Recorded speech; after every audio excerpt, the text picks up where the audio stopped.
Hello everybody, this is Reviews and More, back with another quick pen review or stationery review or writing utensil review, whatever you want to call it.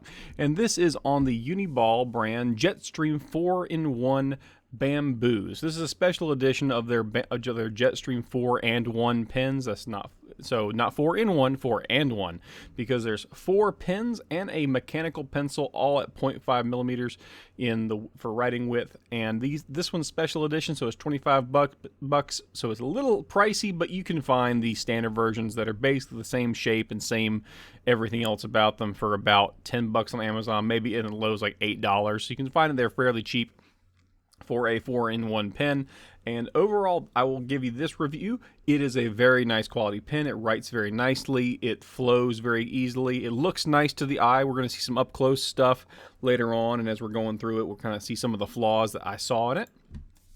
But very, very sleek, very girthy pen, which is kind of nice. I like having a thick pen because it makes it easier for me to write. I have larger hands. If you're someone who has issues with arthritis, wider pens tend to be easier to grip, and the mechanics of it work very, very well. I remember having pens like this when I was a kid. They were like always kind of like a novelty item you get at like the Scholastic Bookstore in elementary school. If you're in America, you might know what that is from a certain time period, where you go in and you could buy it for like $1, but it would like break in a week, or you try to push out 2 of the pens at once and you'd break the thing. This one's special because it also has a pencil, which is a new little addition that Uni-ball's made with these. Typically you'd have like 4 colors of ink but no pencil, because there was no functional way to get the lead in, and that's probably the biggest flaw with this, is getting the lead in and out is kind of a pain for what it is. But ideally you're not using this thing as a pencil all the time, so you don't have to reload the lead on a regular basis.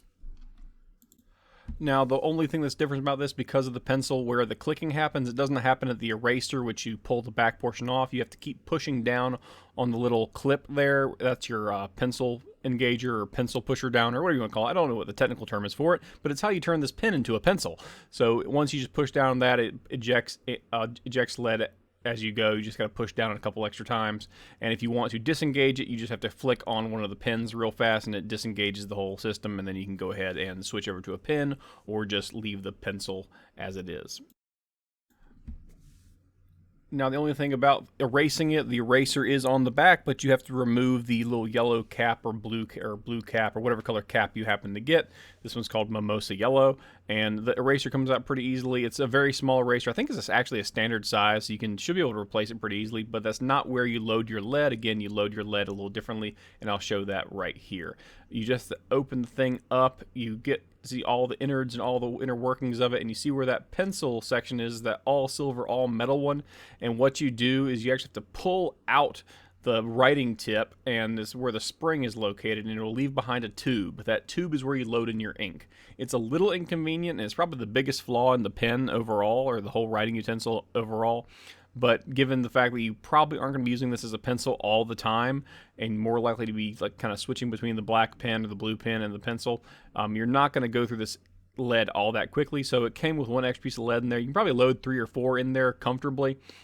It would just be a matter of pushing it back on there. You want to be sure not to overload it, because you will end up breaking the lead and it just makes a big mess, and you got to deal with that. But once you get it set and ready to go, you really don't have to worry about it too much, and you can kind of go from there. Just screw the pen back together and it's good to go. Alright, next we're going to go ahead and jump to the writing samples. I did 2 quick ones. The lead's pretty standard. It's 0.5 millimeter lead. It's nothing crazy. It's a little softer, it's a little hard because they don't want it breaking easily, which means it doesn't write super deep and dark. If you want a darker pencil lead, you might have to buy that separately and get something that's a different level of hardness. Maybe a little softer lead will give you a little bit darker and deeper script on there. You see it's kind of light even when I'm using it. That's always been my issue with 0.5 lead. It's always got to be a little bit harder, which means it doesn't spread on the paper as well. Even when I was a kid in school, I had to use 0.7 because it tended to be a little more, it would tolerate breakage a little easier, so you could push down and bear down on a little bit better. 0.5 just doesn't do it as well for me, but it does look very nice. So if you're someone who doesn't mind that, it does get a little darker as I work through it and get used to kind of writing with it. But I wish it was a little bit darker or a little bit softer of a lead, but then you kind of compromise the integrity of the little lead replacement there, and you might end up having issues. And then we're going to run through all the different inks. It looks very, very nice to the naked eye. In fact, I didn't see a whole lot of flaws until, again, my vision's not great, but I didn't see a whole lot of flaws in the ink flow until I essentially got down with the macro lens. And I could see some portions where it kind of pulled up a little bit, but again, nothing that's bleeding through and nothing that to the naked eye is going to be really noticeable. It uses what they call a hybrid ink that is archival quality, meaning that it will basically last a long time. So if you have kids or something, they write with this ink, in theory, in 30 years, when your kids are older and they're looking at their old schoolwork, it'll look pretty much just the same. Here's a close-up of the lead or the pencil portion. Kind of light, nothing to write home about.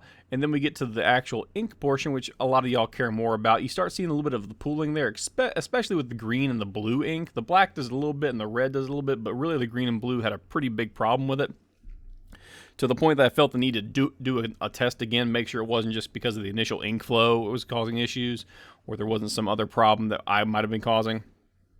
And the second round of it had the same kind of issues, just not quite as exaggerated, but on the green especially, it was still there. You can see those little pockets right where the ink kind of settles. Even though I was moving fairly quickly, just something about that flow in the ink just did that for some reason. I think it might just be a flow issue, might be a writer issue, but just keep that in mind. I don't think you can see it very much with the naked eye, so it's not a huge deal. But overall, that's probably the biggest two flaws. The ink flow wasn't amazing, and also the process of reloading the lead and the pencil portion kind of a pain in the butt, but it shouldn't have to be done all that often. Overall, really great pen for about $8 if you can find it online. This is a special edition one that I got for kind of poops and giggles, just to enjoy myself. It was $25, and it looks very, very nice. Looks very sleek. Make a good present.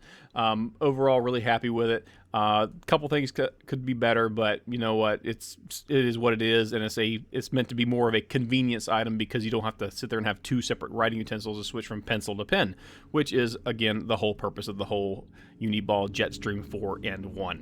Thank you for watching, and please like and subscribe to the video if you want to see more content like this.